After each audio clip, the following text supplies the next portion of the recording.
وما أبرئ نفسي إن النفس لأمارة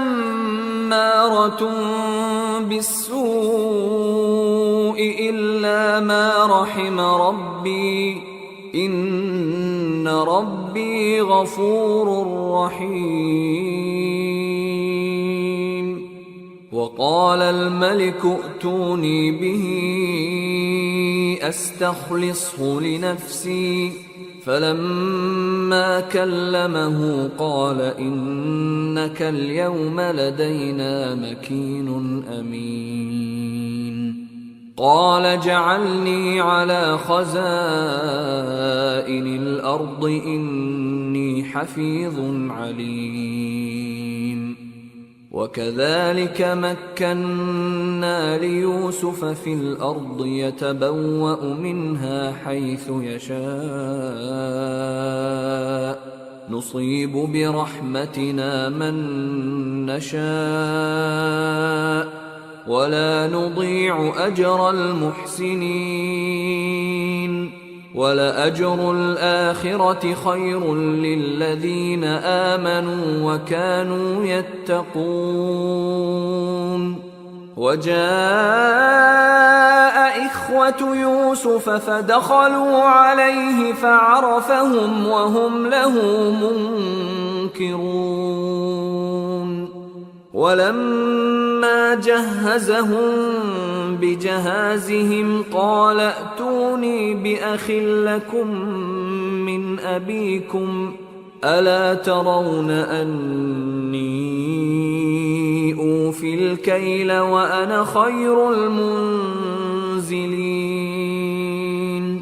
فإن لم تأتوني به فلا كيل لكم عندي ولا اعوذ باللہ من الشیطان الرجیم بسم اللہ الرحمن الرحیم رب اشرح لی صدری ویسر لی امری واحلل عقدۃ من لسانی یفقہوا قولی واجعل لی وزیرا من اہلی رب زدنی علما رب زدنی علما رب زدنی علما اللہم فقہنا فی الدین اللہم فقہنا فی القرآن اللہم اخلصنا لوجہک الکریم آمین یا رب العالمین۔ السلام علیکم ورحمۃ اللہ وبرکاتہ۔ کیسے ہیں پیارے ساتھیو آپ لوگ؟ اللہ تعالیٰ آپ سب کو صحت اور ایمان کی بہترین حالت میں رکھے اور اس قرآن سے اسی طرح جوڑے رکھے اور اپنی زندگی میں آپ اس قرآن پر عمل کریں، توفیق ملے آپ کو اس چیز کی، آمین یا رب العالمین۔ آج انشاءاللہ ہم دیکھیں گے پارہ نمبر 13 جس کا نام ہے وما ابرئ۔ پارہ شروع ہوتا ہے وما ابرئ نفسی ان النفس لامارۃ بالسوء الا ما رحم ربی ان ربی غفور الرحیم۔ میں اپنے نفس کی پاکیزگی بیان نہیں کرتا، بے شک نفس تو برائی پر ابھارنے والا ہے، مگر یہ کہ میرا پروردگار ہی اپنا رحم کرے، یقیناً میرا پالنے والا بڑی بخشش کرنے والا اور بہت مہربانی فرمانے والا ہے۔ ان آیات سے یہ پارہ آپ کا شروع ہوتا ہے اور ہم دیکھتے ہیں کہ چونکہ ہم نے کل بھی دیکھا تھا پارہ نمبر 12 میں حضرت یوسف کا قصہ شروع ہوا تھا اور ہم نے ان کی آدھی زندگی کے بارے میں تقریباً پچھلے پارے میں پڑھا اور آدھا قصہ انشاءاللہ ہم آج پڑھیں گے۔ تو ہوا یہ تھا کہ جب یوسف علیہ السلام ان کی جو عزیز مصر کی بیوی تھی اس کی پاداش میں وہ جیل میں پہنچ گئے، کیونکہ بات نہیں مانی تھی حضرت یوسف علیہ السلام نے، تو انہوں نے پھر جیل میں کروا دیا اور جیل میں پھر انہوں نے تھوڑی اپنے دین کی تبلیغ بھی کی، اللہ کی توحید بھی بیان کی اور اپنے اس وقت کو ضائع نہیں کیا۔ وہاں پہ اللہ تعالیٰ نے یوسف علیہ السلام کو خوابوں کی تعبیر کا علم دیا اور اسی علم کی بنا پر پھر وہ اس قید خانے سے نکلے۔ یہ میں نے آپ کو مختصر ایک سٹوری بتائی ہے۔ جب وہ قید خانے سے نکلے، حالانکہ انہوں نے تقریباً 7 سال وہاں جیل میں گزارے، اور جب وہ وہاں سے نکلے تو انہوں نے یہ نہیں کہا کہ اتنے سالوں بعد اب رہائی کا سامان ہوا اور ان کے دل میں کوئی فخر یا غرور کا اظہار آ جائے یا پھر وہ ایک اور الگ ہی رویے کا اظہار کریں، نہیں، بلکہ انہوں نے کیا کہا، یہ آیت جو ہے پارے کی پہلی آیت، یہ ان کی آیت ہے، ان کی زبان سے نکلے ہوئے الفاظ کہ میں اپنے نفس کی پاکیزگی بیان نہیں کرتا، یعنی وہ خود کو اس بات سے بری الذمہ کہہ رہے ہیں کہ میں اپنی وجہ سے قید سے نہیں نکلا، یہ تو صرف اور صرف میرے رب کی رحمت ہے، یہ تو صرف اور صرف میرے رب کی رحمت ہے کہ وہ اتنا غفور الرحیم ہے، بخشش کرنے والا ہے، اس کی رحم کرنے کی صفت کی وجہ سے اس جیل خانے سے مجھے رہائی ملی۔ یعنی ان کا کیا فرمان تھا کہ میں کچھ اپنے نفس کی برات نہیں کر رہا، نفس تو بدی پر اکساتا ہے، الا یہ کہ کسی پر میرے رب کی رحمت ہو، بے شک میرا رب غفور الرحیم ہے۔ یہ بہت خاص جملہ ہے، اگر آپ دیکھیں کہ نفس کی بات ہو رہی ہے، اور نفس تو زیادہ تر انسان کو برائی پر ہی، غرور پر، تکبر پر ہی انسان کو اکساتا ہے، اور لیکن یوسف علیہ السلام کا رویہ یکسر مختلف تھا، انہوں نے سارا کریڈٹ اپنے رب کو دیا جو کہ اصل حقیقت ہے۔ اور بے شک بلا شبہ پھل سے لدا ہوا درخت ہمیشہ جھکا ہوا ہی ہوتا ہے، اور ان کا رویہ کیا تھا، لا حول ولا قوت الا باللہ، یعنی اللہ کی پہنچ سے، اللہ کی قدرت سے باہر کوئی چیز نہیں، یہ ان کی بات کی گفتگو کا خلاصہ تھا۔ یعنی کہ گناہوں کے حملوں سے بچ جانے پر ناز کرنے کی بجائے اللہ کی رحمت پر شکر ادا کیا۔ نفس انسانی تو کیا کرتا ہے، امارۃ بالسوء، نفس امارہ کس کو کہتے ہیں، جو انسان کو گناہوں پر یعنی گناہوں کی طرف دھکیلتا ہے، مجبور کرتا ہے کہ انسان گناہ کرے، لیکن آخر اگر انسان تقوی اختیار کرے اور خشیت الہی کے تقاضے پورے کرے تو پھر آپ کا وہی نفس نفس مطمئنہ بن جاتا ہے۔ اور ہمیں اس سے کیا پتہ چلا پہلی ہی آیت سے، کہ انبیاء کی تعلیم عاجزی اور انکساری کی تعلیم ہے، جبکہ ابلیس جو ہے نا اس کی تعلیم تکبر کی تعلیم ہے، بالکل انبیاء کی تعلیم کے برعکس۔ آگے چلتے ہیں، یہ قصہ اسی طرح بڑھتا ہے کہ جب وہ جیل سے نکلے تو پھر بادشاہ نے انہیں اپنی کیبنٹ میں شامل کر لیا، اور جب کیبنٹ میں شامل کیا تو پھر آیت نمبر 55 سورہ یوسف میں دیکھیں کہ انہوں نے ان کو بادشاہ نے جو ہے، مصر کے بادشاہ نے ان کو ملکی خزانوں اور بیت المال کے نگران بنا دیا ان کو۔ اور اسی آیت میں، آیت نمبر 55 میں پھر ہم قرآن میں ہی دیکھیں گے کہ جو نگران ہونا چاہیے یا ملکی خزانوں کا جو مالک ہونا چاہیے، اس کے اندر کیا کوالٹیز ہونی چاہیے۔ نمبر 1، وہ امین ہو، نمبر 2، سرکاری اموال کو ضائع نہ ہونے دے اور حفاظت کرے، اور غیر مستحق لوگوں پر اس کو خرچ نہ کرے۔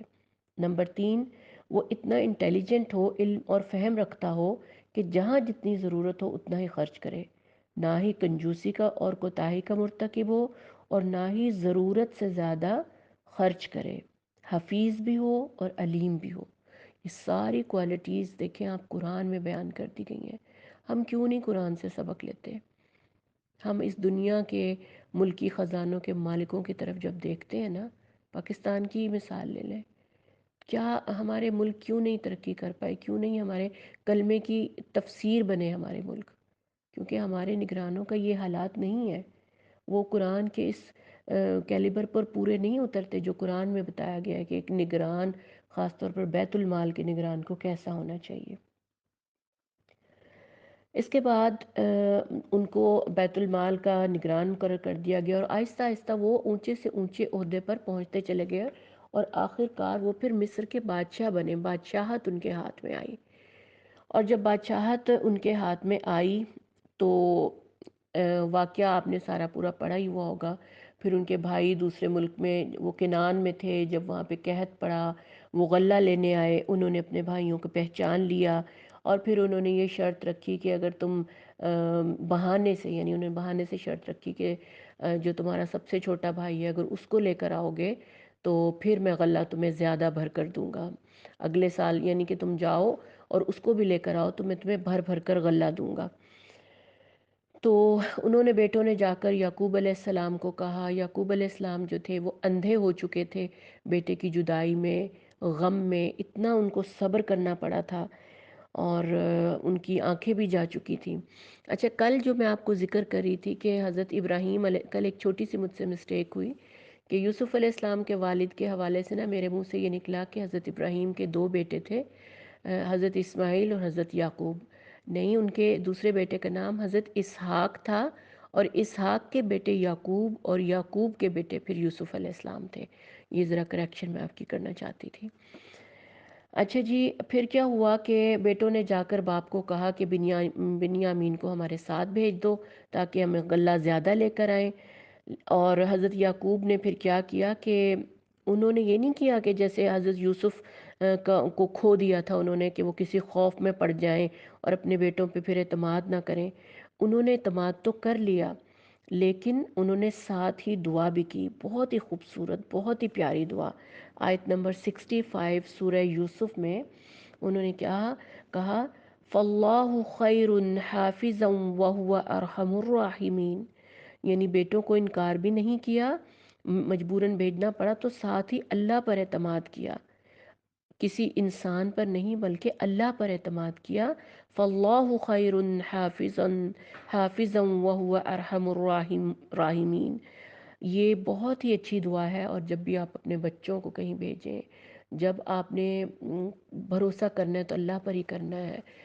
بچوں کو، اپنے شوہر کو، کوئی مال آپ کا اس طرح آپ کچھ کرنے لگیں تو ہر چیز میں اللہ کو نگران بنائیں، اللہ کی حفاظت میں دیں اپنی سب سے پیاری چیزوں کو۔ اور یہ بہت پیاری دعا ہے، آپ اس کو یاد کریں خاص طور پہ، کہ دنیا کی ہر چیز اگر آپ اللہ کے ہاتھوں میں دیتے ہیں نا اور توکل اللہ پہ کرتے ہیں تو پھر اللہ اس کو پورا بھی فرماتا ہے، چاہے جلدی یا دیر سے۔ دیر ہو جائے تو بیٹے کو بادشاہ بنا کر ملاتا ہے، جیسا کہ یوسف علیہ السلام کی زندگی میں ہوا۔ یہ تو تھی آیت نمبر 64۔ اب اگر ہم دیکھتے ہیں کہ آیت نمبر 67 میں ایک بہت ہی زندگی کا اہم اصول کہہ لیں، یا زندگی کے لیے بہت اہم بات جو حضرت یعقوب علیہ السلام نے ایک تدبیر سکھائی اپنے بیٹوں کو، جب انہوں نے کہا کہ بیٹو جب تم جا رہے ہو، چونکہ تم 11 بھائی تھے وہ، تو انہوں نے کہا کہ تم سارے کے سارے ایک دروازے سے داخل نہ ہونا، ٹھیک ہے؟ ہم تو یہ سمجھتے ہیں نا کہ نبیوں کا کام تو صرف اور صرف اللہ پر ہی بھروسہ کرنا ہے۔ نہیں، اللہ ہی نے اپنے نبی کو یہ تعلیم دی ہے کہ اونٹنی باندھ پہلے، پھر توکل کر، یعنی تدبیر کرو پھر بھروسہ کرو، تدبیر کے بغیر کوئی بھروسہ نہیں۔ اور یہ ہمارا کام نہیں ہے، یہ ہمارے بنی بنائی باتیں نہیں ہیں، یہ اللہ کا اصول ہے جو کہ اللہ نے قرآن میں ہمیں بتایا ہے کہ پہلے تدبیر کرو پھر بھروسہ کرو۔ تدبیر بھی اختیار کی جائے گی، لیکن بھروسہ تدبیر پر نہیں، اللہ پر ہوگا۔ کیوں؟ کیونکہ اسلام ایک متوازن دین ہے۔ بیج ڈال کر ایک جو فارمر ہوتا ہے بیج ڈال دیتا ہے، لیکن پھر وہ اللہ سے امید باندھ کر بیٹھ جاتا ہے، بھروسہ اللہ پر ہی کرتا ہے کہ وہی اس میں سے فصل نکالے گا۔ اور یہی عین اسلام کا طریقہ کار ہے کہ مشیت اللہ ہی کی کارگر رہے گی۔ آیت نمبر 65 میں 67 میں ذرا آیت بھی دیکھ لیتے ہیں، بڑی پیاری آیت ہے۔ ان الحکم الا للہ علیہ توکلت وعلیہ فلیتوکل المتوکلون۔ حکم چلتا ہے صرف اللہ کا، میرا کامل بھروسہ اسی پر ہے، اور ہر ایک بھروسہ کرنے والے کو اسی پر بھروسہ کرنا چاہیے۔ کتنی پیاری بات سکھائی گئی ہمیں قرآنی آیت کے تھرو۔ اچھا، اس میں ہمارے لیے ایک اور بھی بات ہے، اسی آیت میں، آیت نمبر 67 میں ہی کیا کہا تھا یعقوب علیہ السلام نے؟ وَقَالَ يَا بُنَيَّ لَا تَدْخُلُوا مِن بَابٍ وَاحِدٍ، یعنی ایک ہی دروازے سے داخل نہ ہونا۔ اور اس میں کیا تربیت دی ہے ہمیں کہ اس میں اشارہ کیا گیا ہے نظر بد کی طرف، کہ میرے بیٹوں کو نظر نہ لگ جائے کہیں۔ تو باپ نے اپنے بیٹوں کو یہ تدبیر سکھائی کہ ایک ہی دروازے سے داخل نہ ہو جانا۔ اس میں ہم دیکھتے ہیں کہ نظر بد جو ہے آدمی کو قبر میں اور اونٹ کو ہانڈی میں پہنچا دیتی ہے۔ یہ ایک حدیث کا مفہوم ہے کہ نظر بد آدمی کو قبر میں اور اونٹ کو ہانڈی میں پہنچا دیتی ہے۔ آپ صلی اللہ علیہ وسلم نے فرمایا نظر لگنا برحق ہے، اور اگر کوئی چیز تقدیر پر سبقت کرتی تو وہ نظر کرتی، یعنی نظر بد کرتی۔ ایک اور جگہ پر فرمایا بے شک نظر بد انسان کو اللہ کے حکم سے دیوانہ کر دیتی ہے، سوچ سمجھ میں خلل ڈال دیتی ہے، حتیٰ کہ وہ اونچی جگہ پر چڑھتا ہے اور وہاں سے گر جاتا ہے، یعنی اپنے آپ کو سنبھال نہیں پاتا۔ نظر بد اتنی بری چیز ہے، اور ہمیں اللہ کے رسول نے بہت ساری دعائیں نظر بد کے لیے سکھائی ہیں، اور خاص طور پہ جو جبریل امین نے نبی صلی اللہ علیہ وسلم پر نظر بد کے لیے جو دعا تھی، اعوذ بکلمات اللہ التامہ من کل شیطان وحامہ ومن کل عین لامہ۔ یہ دعا بہت اچھی ہے، یہ آپ کو مل جائے گی انشاءاللہ لکھی ہوئی، اور اپنے بچوں پر، اپنے گھر بار پر، اپنے شوہر پر یہ دعا آپ کو پڑھنی چاہیے۔ جس کسی کو بھی آپ نظر بد سے بچانا چاہتے ہیں، خود پر بھی پڑھ سکتے ہیں، اور یہ سنت کے مطابق عین دعا ہے، نبی صلی اللہ علیہ وسلم کے الفاظ ہیں، تو ہمیں انہی پر بھروسہ کرنا چاہیے اور انہی الفاظ کے ساتھ اپنی پیاری چیزوں کو اللہ کی حفاظت میں دینا چاہیے۔ اچھا جی، اس کے بعد ہم دیکھتے ہیں کہ حضرت یعقوب علیہ السلام کا دوسرا بیٹا بھی بچھڑ گیا، نبی ہو کر کتنی بڑی آزمائش سے گزرنا پڑا۔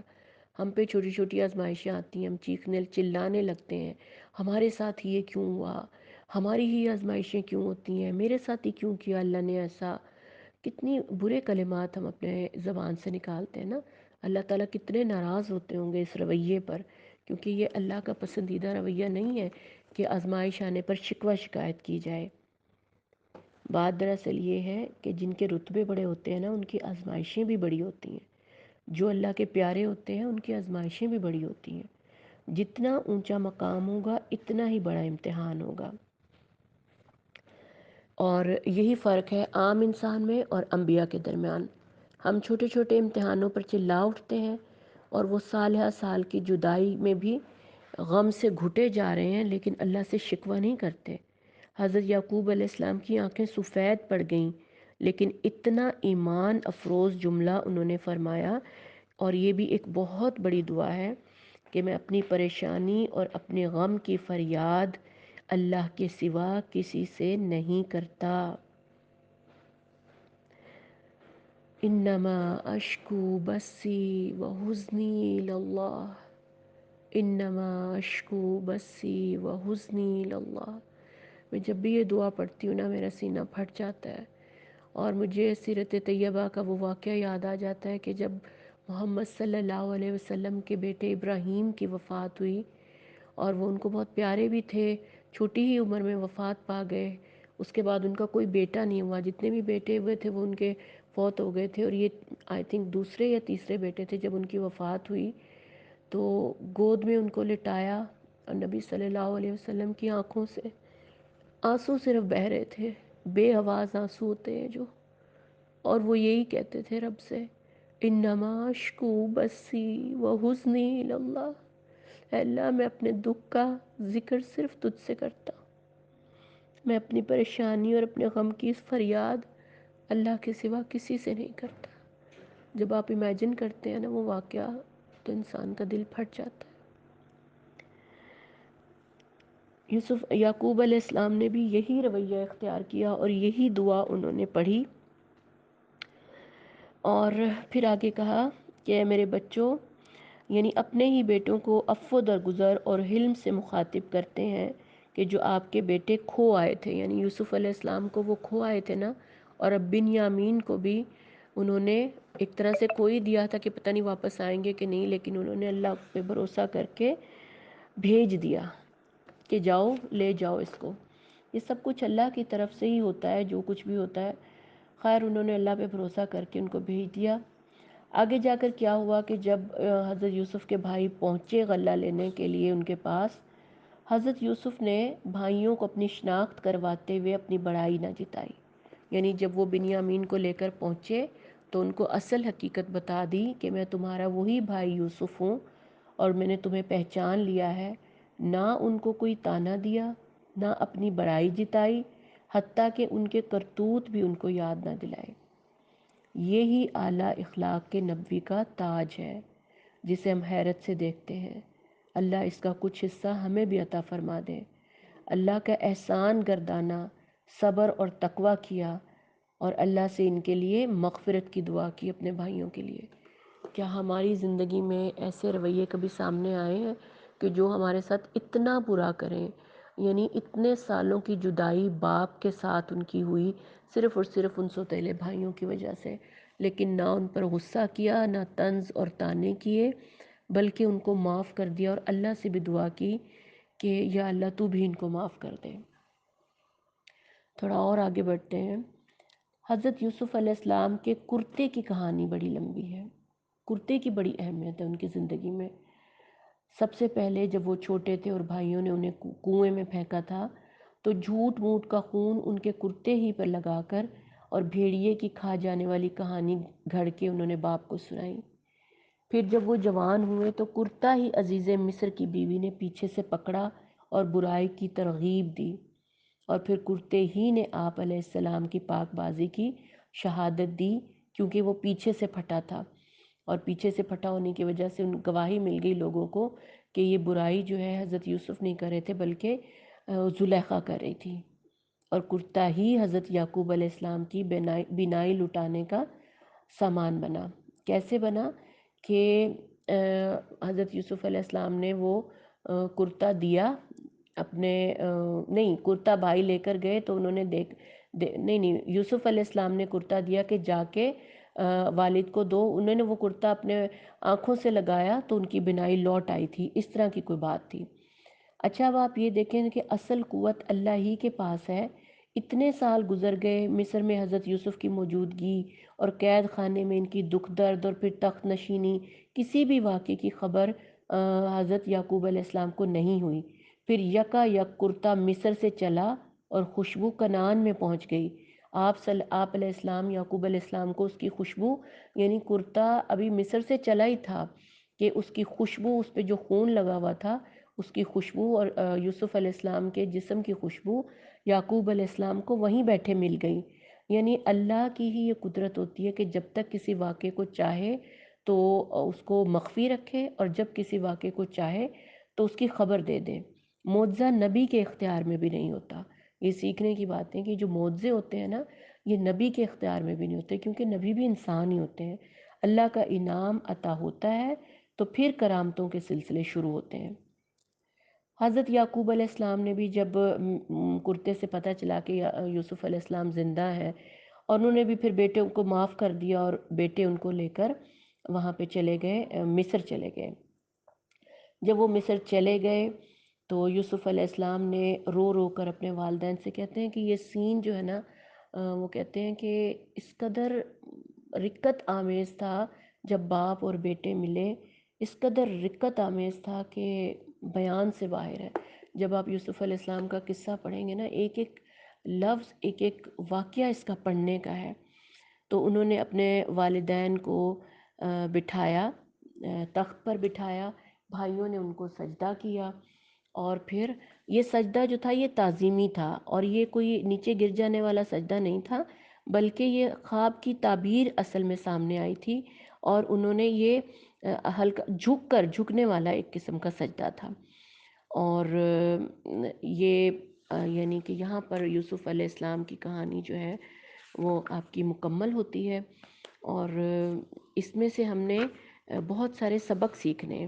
جب یہ کہانی مکمل ہوئی، باپ بیٹے سے مل گیا، بھائیوں کو معاف کر دیا، تو وہاں پر ایک بہت ہی زیادہ خوبصورت دعا جو کہ ہم سب کو یاد کرنی چاہیے، آپ لوگوں کو خاص طور پر یاد کرنی چاہیے، کہ انہوں نے کہا یوسف علیہ السلام نے، ربی قد آتیتنی من الملک وعلمتنی من تعویل الاحادیث، کہ اے میرے پروردگار، تو نے ہی مجھے ملک عطا کیا اور مجھے خواب کی تعبیر سکھلائی۔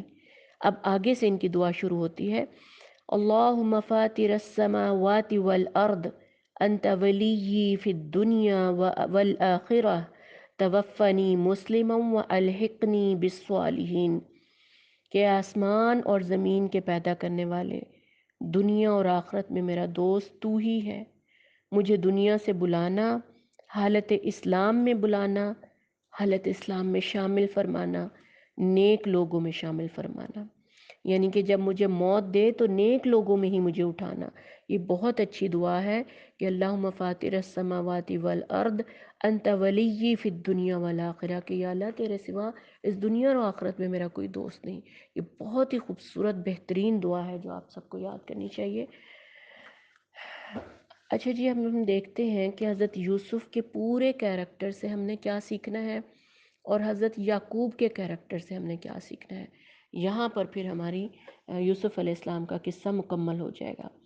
حضرت یوسف علیہ السلام کی پرسنالٹی میں سب سے زیادہ جو رویہ نظر آتا ہے وہ احسان کا رویہ ہے، کہ وہ محسن کے روپ میں زیادہ تھے، کہ نہ صرف انہوں نے حق سے بڑھ کر دیا اپنی پوری لائف میں، کہ نہ صرف اپنے بھائیوں کو معاف کیا بلکہ ان کے حق میں دعا بھی کی، پھر اپنے ساتھ ظلم کرنے والوں کا احسان بھی مان لیا کہ ان کی وجہ سے میری اصل حیثیت پہچانی گئی، پھر قحط کے زمانے میں جب غلہ دیا تو پیمانہ بھر کر دیا بھائیوں کو اور ان کی عزت بھی کی، اور بھائیوں سے ملے تو اپنا دکھ سنانے کی بجائے ان کو حوصلہ دیا۔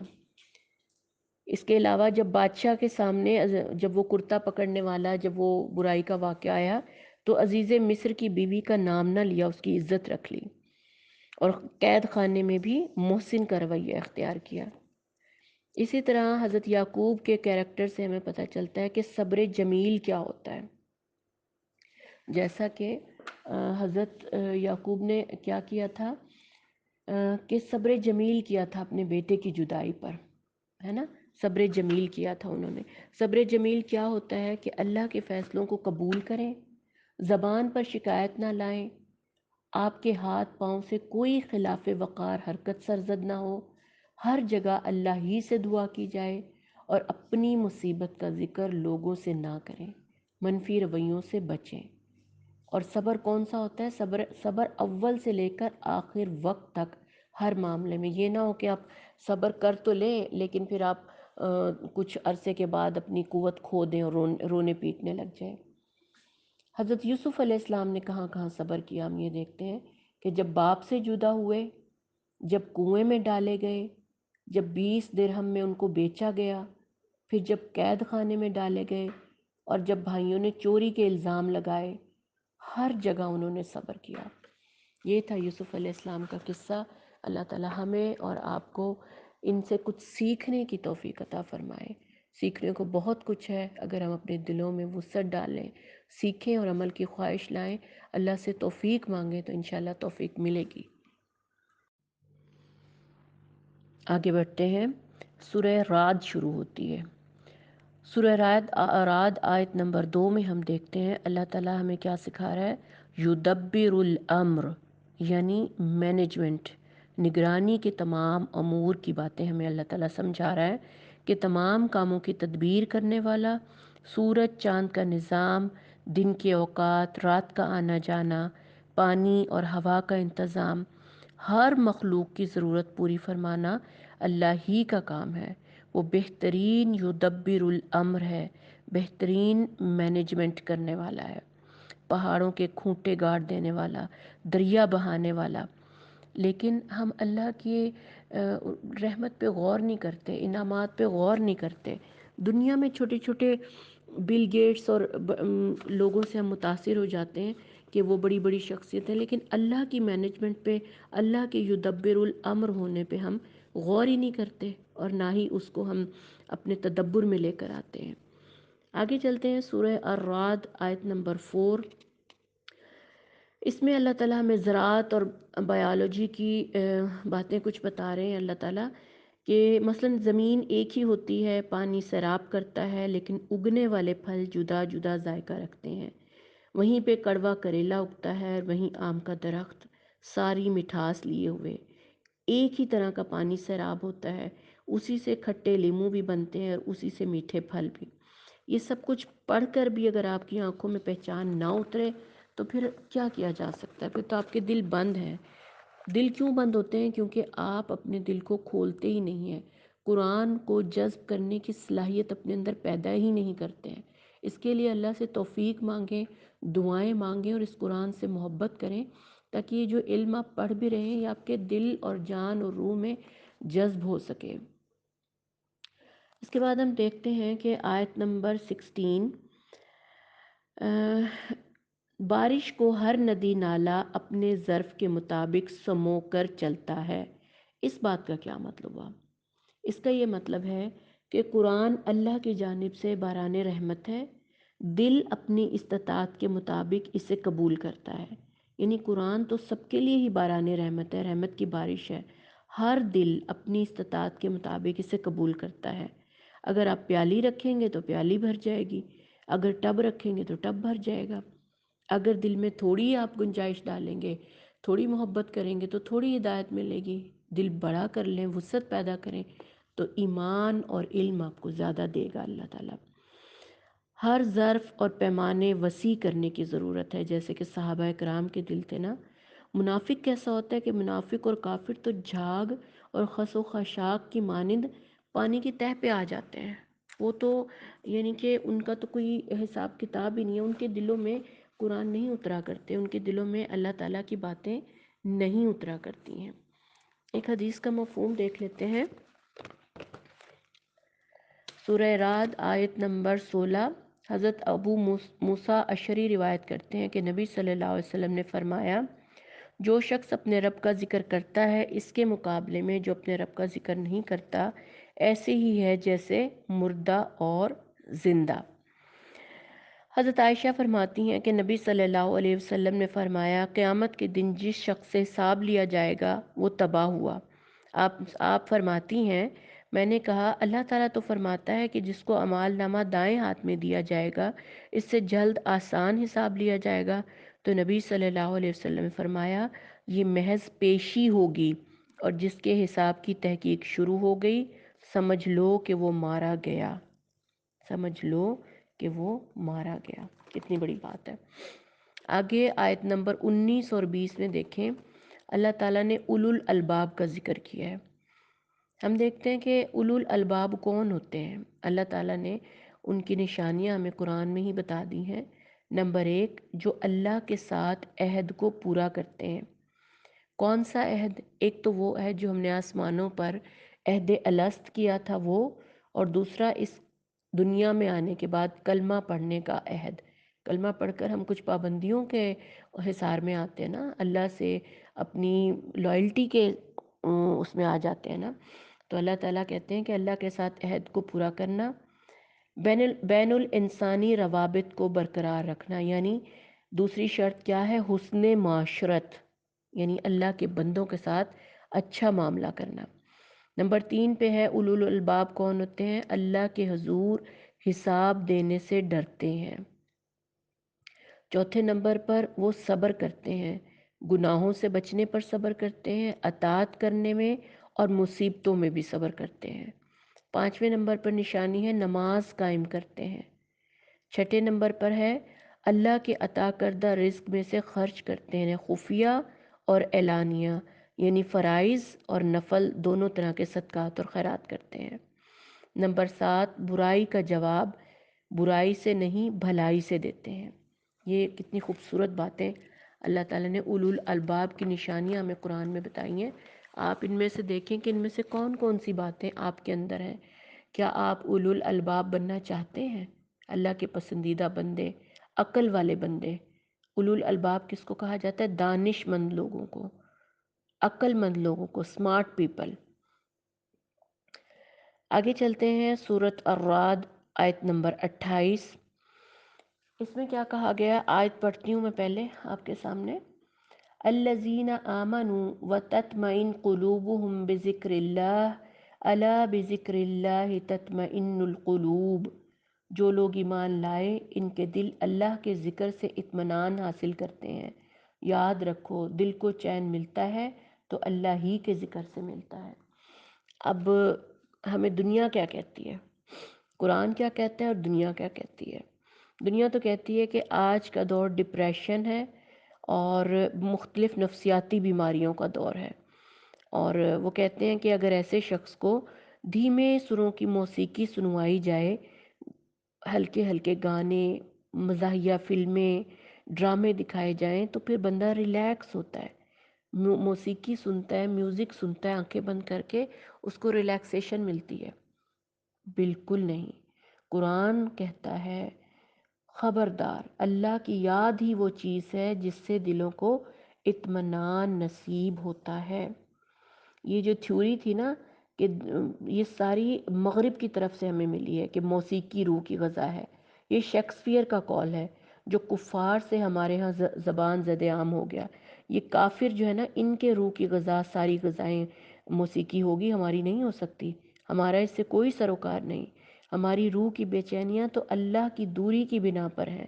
اگر ہم ڈپریشن میں ہیں تو اس لیے کہ آج ہم دین سے دور ہیں، مذہب سے دور ہیں، اپنے رب سے دور ہیں۔ اگر اللہ کے ذکر کریں گے، قرآنی مجالس میں آئیں گے، قرآن سیکھیں گے جہاں پہ سکینت کا نزول ہوتا ہے، تو آپ کا سارا ڈپریشن دور ہو جائے گا۔ قرآن سننے سے ہی ڈپریشن دور ہوتا ہے، وہی ہمارے دلوں کو سکون دیتا ہے۔ اگر یہ موسیقی ہی روح کی غذا ہوتی تو پھر جب آپ مردوں کو اٹھاتے ہیں، دفنانے کے لیے جاتے ہیں، پھر قرآن کیوں پڑھتے ہیں آپ؟ میوزک چلا دیا کریں، وہ مردہ بھی بڑے مزے سے جائے گا، اس کی روح کو بھی سکون مل جائے گا۔ پتہ نہیں انسان کیوں نہیں غور و فکر کرتا، کیوں نہیں اپنی عقل کو ہاتھ مارتا۔ اس کے بعد آیت نمبر 40 میں اللہ تعالیٰ نے کیا کہا کہ تمہارا کام صرف پیغام پہنچانا ہے اور حساب لینا ہمارا کام ہے۔ یہ نبی صلی اللہ علیہ وسلم کو، پیغمبروں کو کہا جا رہا ہے کہ تمہارا کام صرف پیغام پہنچانا ہے اور حساب لینا ہمارا کام ہے۔ حکمت، محبت اور دل سوزی سے پیغام پہنچائیے، پیچھے پڑ کر یہ ڈنڈے کے زور پر یا کسی کے سینے پر چڑھ کر نہ اسلام کسی کے حلق سے نہ اتاریے۔ یعنی یہ آپ کی ذمہ داری نہیں ہے کہ آپ نے ہر صورت میں اگلے کو تبلیغ کرنی ہے یا درس دینا ہے یا قرآن پڑھانا ہے، تو اگر وہ آپ کی بات نہیں سن رہا تو ڈنڈے مار کر اور ٹھوک کر اس کو کہیں گے کہ مان تو میری بات۔ ایسا نہیں ہے۔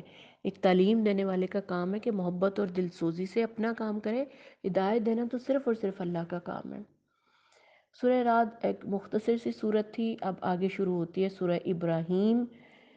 اور سورہ ابراہیم آیت نمبر 7 میں ہم دیکھتے ہیں کہ اللہ تعالیٰ ہمیں کیا قاعدہ اور کلیہ بیان کر رہے ہیں۔ زندگی کا بہت بڑا کلیہ ہے یہ، اسے غور سے سنیں۔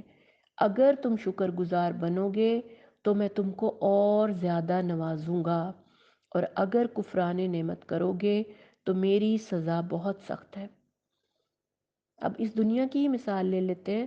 اگر ہم کسی کو کوئی تحفہ دیتے ہیں، کسی سے اچھا سلوک کرتے ہیں اور وہ اگر سے ہمیں تھینک یو کہتا ہے تو ہمیں کتنا اچھا لگتا ہے، ہم بھی بڑے مسکراتے ہیں کہ بڑا ہی اچھا بندہ ہے۔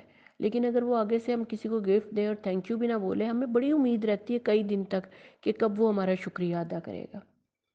تو یہ انسانی فطرت ہے۔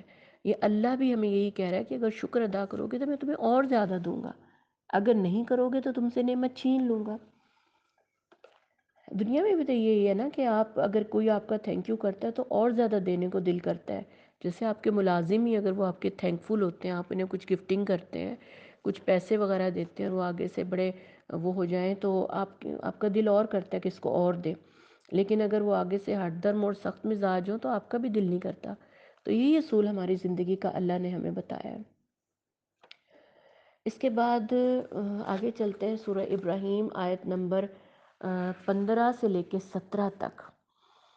یہاں پہ اللہ تعالیٰ نے جہنم کا نقشہ کھینچا ہے کہ جہنم میں بدترین مشروب پلایا جائے گا جہنمیوں کو۔ وہ کیا تھا مجھے اس وقت یاد نہیں آ رہا، کہ جو خون اور پیپ ہوتی ہے نا، خون اور پیپ، وہ جہنمیوں کو پلایا جائے گا۔ دنیا میں تو انسان رنگا رنگ خوش ذائقہ اور طرح طرح کے مشروبات پیتا ہے، آخرت میں پھر اس سے نہیں بچ سکے گا۔ شدید عذاب، ہر طرف موت چھائی ہوئی ہے۔ اللہ تعالیٰ سے ہمیشہ توبہ کرنی چاہیے، اللہم اجرنا من النار، اللہ تعالیٰ ہمیں آگ سے بچا لینا۔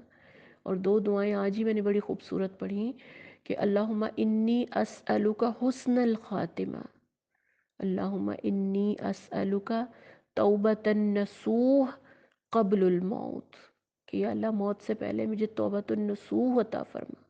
یہ دو دعائیں بڑی ہی پیاری ہیں، آپ بھی ان کو ضرور یاد کریں۔ آگے چلتے ہیں سورہ ابراہیم آیت نمبر 18۔ اس میں ہمیں کیا بتایا گیا ہے؟ جن لوگوں نے اپنے رب سے کفر کیا ہے، ان کے اعمال کی مثال اس راکھ کی سی ہے جسے ایک طوفانی دن کی آندھی نے اڑا دیا، اور اپنے کیے کا کچھ بھی پھل وہ نہ پا سکیں گے۔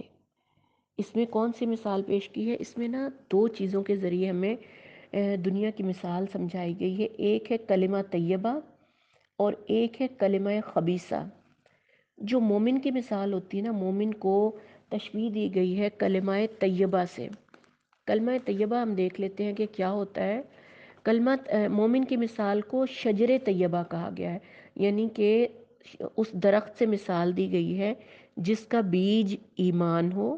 غور سے سنیے گا ذرا، شجر طیبہ کون سا ہوتا ہے؟ جس کا بیج ایمان ہو، ثنا حقوق اللہ ہوں، تنا تنا حقوق اللہ ہوں، شاخیں حقوق العباد ہوں، اور اس کا پھل اخلاقی نرمی، تواضع اور سخاوت ہو۔ یعنی جو شجر طیبہ ہے اس میں بد اخلاقی کی گنجائش نہیں ہے۔ جو بندہ مومن ہوتا ہے نا، اس کی مثال اسی طرح کلمہ طیبہ اور اس شجر طیبہ جیسی ہوتی ہے۔ بد اخلاق نہیں ہوتا، اس میں ایمان ہوتا ہے، حقوق اللہ کے ساتھ ساتھ وہ حقوق العباد بھی ادا کرتا ہے، رشتہ داروں سے اچھا سلوک کرتا ہے۔ ایک حدیث قدسی ہے، یعنی نبی صلی اللہ علیہ وسلم، اللہ تعالیٰ کا فرمان ہے، میں بہت رحم کرنے والا ہوں، رحم کو میں نے اپنے نام سے مشتق کیا ہے، جو اسے جوڑے گا میں اسے جوڑوں گا، اور جو اسے توڑے گا میں اسے توڑوں گا۔ یہ دو باتیں خاص طور پہ آج کے پورے پارے کا جو لب لباب ہے نا، ایک تو یہ ہے کہ الا بذکر اللہ تطمئن القلوب، اور دوسرا کلمہ طیبہ۔ انسان کی زندگی کلمہ طیبہ اور شجر طیبہ جیسی ہونی چاہیے۔ اب اس میں ہم دیکھ لیتے ہیں کہ کلمہ طیبہ پر چلنے والے کون ہوتے ہیں، کہ جن کی تمام نظام زندگی کی مثال نبی صلی اللہ علیہ وسلم کے لائے ہوئے انقلاب سے لے کر سیدنا عمر فاروق کے دور حکومت میں بام عروج کو پہنچنے والی سلطنت، یہ ساری کلمہ طیبہ کی مثال ہے۔ یعنی ہم نے اس کلمے پہ چل کر، اس کے اصول کو اپنا کر، پھر ہی اللہ تعالیٰ نے ہمیں یہ تمام سلطنت، بادشاہی اور حکمرانی دی اور راحت اور سکون عطا فرمایا۔ اس کے برعکس کلمہ خبیثہ کیا ہوتا ہے؟ ان کی بھی مثالیں دنیا میں بے شمار ہیں، جو کہ ہمیں کہاں سے دیکھنے کو ملتی ہیں؟ کمیونزم، ہٹلر، مسولینی، چنگیز، اور آج کے خون چوسنے والے اور خون کے دریا بہا دینے والے سرمایہ دارانہ نظام کے جمہوری لمبردار، جو یہ آج کل فلسطین پہ جو کچھ اسرائیل اور جو لوگ کر رہے ہیں، یہ کلمہ خبیثہ کی مثال ہے۔ اللہ تعالیٰ توفیق دے ہمیں کہ ہم کلمہ طیبہ کی مثال بنیں۔ آگے چلتے ہیں آگے چلتے ہیں تو اللہ تعالیٰ ہمیں کیا دکھا رہا ہے کہ اللہ کی نعمتیں گنی جا سکتی ہیں۔ یعنی اللہ مہربان رب نے ہمیں بے شمار دنیا کی لذتیں، ضروریات زندگی بے حد و حساب عطا کی۔ یہ نہیں کہ کوئی ایک آدھا پھل ہمیں دے دیا ہو، بے شمار ذائقے کے ہر قسم کے پھل، انگنت فائدے، سبزیاں، بے حساب ورائٹی، مرچ مسالے، یعنی اللہ کی نعمتوں کا کوئی حساب ہی نہیں۔ تو اللہ سے پھر ایک دعا مانگنے کی بڑی ضرورت ہے۔ اللہم حاسبنا حسابا یسیرا، یہ سب کچھ دے تو دیا اللہ تعالیٰ نے، حساب بھی لینا ہے اللہ نے، ایک ایک چیز کا حساب لینا ہے۔ ایک حدیث کے مطابق مجھے یاد آ رہی ہے کہ اللہ تعالیٰ اس دنیا میں پیے گئے ٹھنڈے پانی کا بھی حساب لے گا، ٹھنڈے پانی کا ایک ایک لمحے کا حساب ہوگا۔ اللہم حاسبنا حسابا یسیرا، اللہ تعالیٰ میرا حساب لے تو آسان حساب لینا۔ آگے چلتے ہیں آیت نمبر 35 اور 36 سورہ ابراہیم۔ اللہ تعالیٰ یہاں پہ ہمیں کیا دکھا رہے ہیں کہ حضرت ابراہیم نے اپنی قوم کے، یعنی اپنی ذریت کے حق میں اور اپنی اولاد کے حق میں بے شمار دعائیں کی، ان کے لیے امن مانگا، رزق مانگا، بے آب و گیا وادی میں اللہ تعالیٰ پر توکل کر کے محبوب ترین اولاد اور بیوی کو چھوڑ کر چلے گئے۔ اللہ نے اس توکل کو بھر بھر کے پھل لگایا۔ پھر دیکھ لیں کہ آج تک حضرت ابراہیم کا نام زندہ ہے۔ اپنی اولاد کو تو انہوں نے تنہائی اور بے سر و سامانی میں چھوڑ دیا تھا، لیکن رہتی دنیا تک اللہ تعالیٰ نے پھر اس علاقے میں، اس جگہ میں امن عطا کر دیا، رزق کی فراوانی کر دی، صرف اور صرف حضرت ابراہیم کی دعا کے نتیجے میں۔ انہوں نے جو دعائیں مانگی تھیں. اور اس میں پھر کیا کہ نہ ختم ہونے والا زمزم بھی اسی علاقے میں ہم دیکھتے ہیں کہ جہاں سے شرک، بت پرستی اور ہر گناہ تھی، حضرت ابراہیم نے انہی چیزوں سے پناہ مانگی، اور پھر اللہ تعالیٰ نے ان کو ان کی شکر گزاری کے ذریعے وہ سب کچھ دے دیا. ان کی شکر گزاری کے بدلے میں ان کی تمام دعائیں قبول کی. ایک جگہ پہ نبی صلی اللہ علیہ وسلم نے فرمایا تھا کہ میں حضرت ابراہیم کی دعا کا نتیجہ ہوں.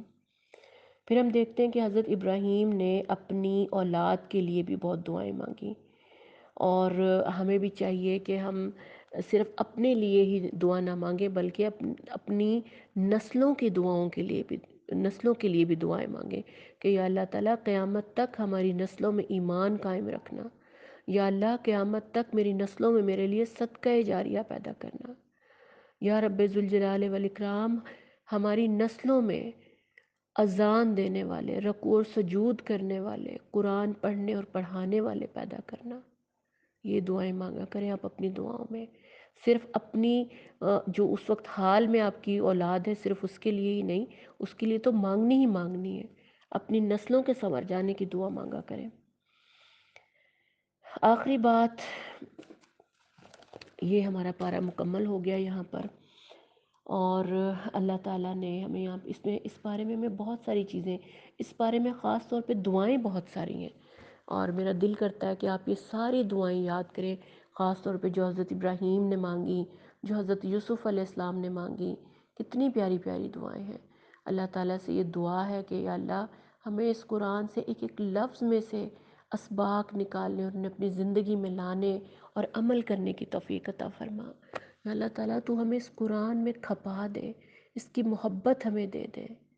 یا اللہ اس کے پڑھنے میں ہمیں محبت اور شوق دے دے، اس کے علوم، اس کے عجائبات کو سیکھنے کا شوق عطا فرما. یا اللہ اس قرآن میں سے ہمیں کچھ بھول جائے تو ہمیں یاد کروا دے. ہمیں دن کی گھڑیوں میں اور رات کی گھڑیوں میں اس کی تلاوت نصیب فرما. آمین یا رب العالمین.